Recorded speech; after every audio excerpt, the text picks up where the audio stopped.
Hello everyone. Today we're reading a little bit of the book called So You Think You've Got It Bad, A Kid's Life in Ancient Greece. So it's a non-fiction book, an information book, and it tells us all about different aspects of life in ancient Greece. So because it's a non-fiction book, when I open it up, I find the contents page. There's normally a contents page, isn't there, in a non-fiction book? I can look at the different sections. The sections on clothes and hairstyle, family life, the home, health and medicine, myths and legends. We've already read some of those, haven't we? Ancient Greek gods, we've learned about those. Education, diet, life as a Spartan, fun and games. So there's lots of different sections. And because it's a non-fiction book, we don't need to start at the beginning. We can pick one to read about. So I thought we'd start with family life today, and then we can do a different one tomorrow. So that's on pages 10 to 15. So let's turn to family life. Family life starts here. Families can be pretty annoying, right?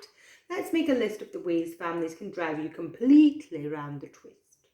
Mom, for example, might make you tidy your room. Dad might do dad dancing. Big sister blames you for stealing her stuff. And little brother follows you literally everywhere, it says. But if you think you've got it bad, get a load of this. In ancient Greece, things could be grim, really grim. Right from the moment you were born, in fact. Warning to girls, you might feel quite annoyed about things as you read on. Babyhood was a risky time. You see, in ancient Greece states, unwanted babies, especially girls, we did warn you, were abandoned and left to die. It was more common for girls to be abandoned, simply because it was more expensive to have a girl. Parents had to provide a dowry or a payment when they got married. Weak or poorly babies and those born to slaves were also in danger. Even those tiny tots who weren't left to fend for themselves had to face disease and illness as they grew up. In fact, probably as many as 1 in 4 babies died in their first year. Not exactly laugh-a-minute comedy back then, was it? Fancy that. In Athens, 3 and 4-year-olds took part in a spring festival and tasted wine for the first time. If you have a little brother or sister, you'll know there are quite enough trouble without adding wine. On a happier, less deadly note, family life wasn't all bad. For instance, both girls and boys older than 3 took part in spring festivals in Athens, where they were covered in wildflowers to welcome the new season. And this little girl here is completely covered, whereas these 3 just got their headbands on. And this little one that's completely covered in wildflowers is saying, note to self, next year tell Mum a flower headband is fine. For kids growing up in ancient Greece, the way of life for rich and poor children was very different. Rich families had slaves to do all their work for them, and boys would go to school when they were 7, although, surprise, surprise, girls didn't get to go. Instead, girls from rich families were educated at home and had music and dance lessons at the temple. So the boys are heading off to school and the poor girls being left behind at home. The sons of poorer families would usually learn the trade of their father. For example, a potter's son would learn the skills of pot making, and this poor boy's thinking, but Dad, I want to be an astronaut when I grow up. That's what he's saying, Dad, but he's got to be a potter. Family life nowadays includes being dragged to the shops against your will by your cruel, heartless parents. But back then, you wouldn't be trudging around the supermarket with a trolley. Shopping was done at a market around the Agora, which was a bustling, lively place where people met at the centre of town. There were no burger restaurants anywhere, so no amount of bleating would get you a meal with the latest plastic figure of Zeus as the free toy. I have literally no idea what you are talking about. Have an olive, says Mum, and the child saying, Mom, I want a cheerful meal. Slaves were sold at market. You could inspect them and pick one you thought would be a good worker. Imagine how that must have felt for the slave. So if you were a slave, you got bought and sold at the market, just like all the food and the vegetables and things were.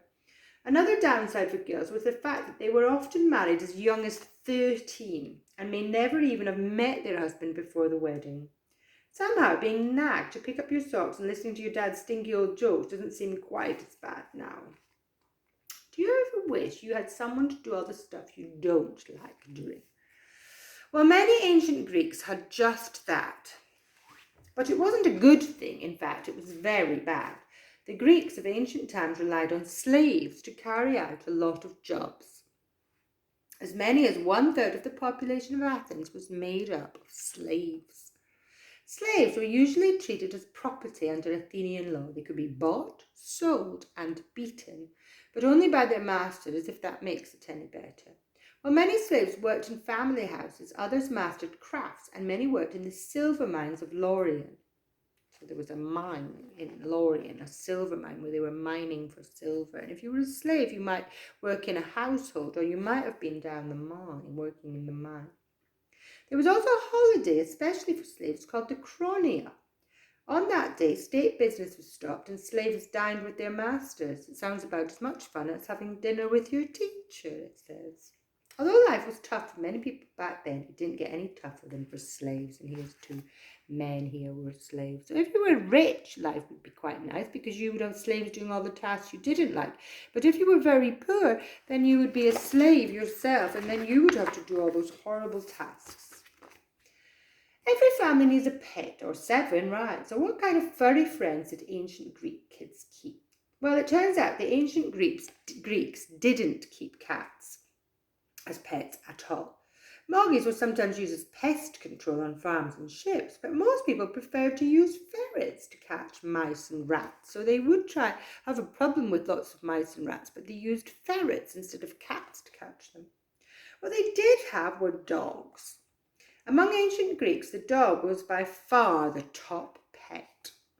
Many vase paintings show that children were particularly attached to their barking buddies. In one musical scene, a boy appears to have just played a lyre for his pet's enjoyment. So he's playing his instrument here to his pet, and that's been shown on Greek pottery. In one of our history lessons this week, we are looking at pottery and how we know so much about the ancient Greece, and it's because we found lots of bits of pottery. Archaeologists who've dug up the ground have found lots of bits of pottery, and from the pictures, that's how we know how they lived. So we know they like to keep dogs as pets because of the pictures on the pottery we found. And we know that there was lots of pictures of children with pets, so we know the children particularly like the dogs. Have you ever tried playing guitar for your pet poodle, it says? I don't think Isla liked it. She didn't used to like it when my son played his trombone. She hated it. She was terrified of the trombone, so I don't know if Isla's very much into instruments. But if you fancy something a bit more off the wall, some ancient Greeks even kept monkeys or cheetahs as pets. So much so that some people were said to prefer monkeys to children. So here's that picture of a monkey, ancient Greek monkey.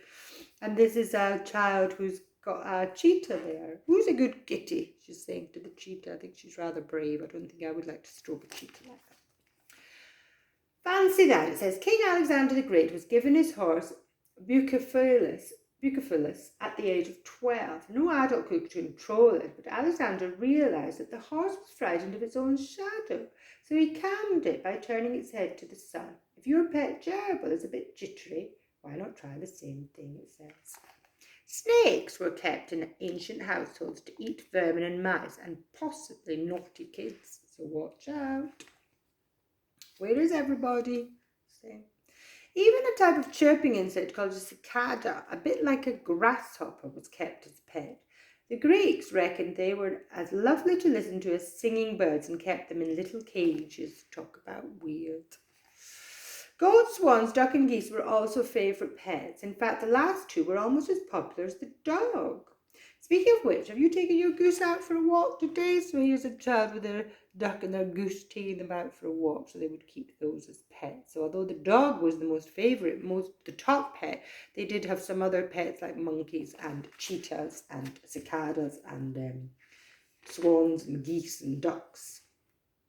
Okay, so that was our section on what family life was like in ancient Greek times. And tomorrow we will do another section of our book and read about a different section of a different part of ancient Greek life.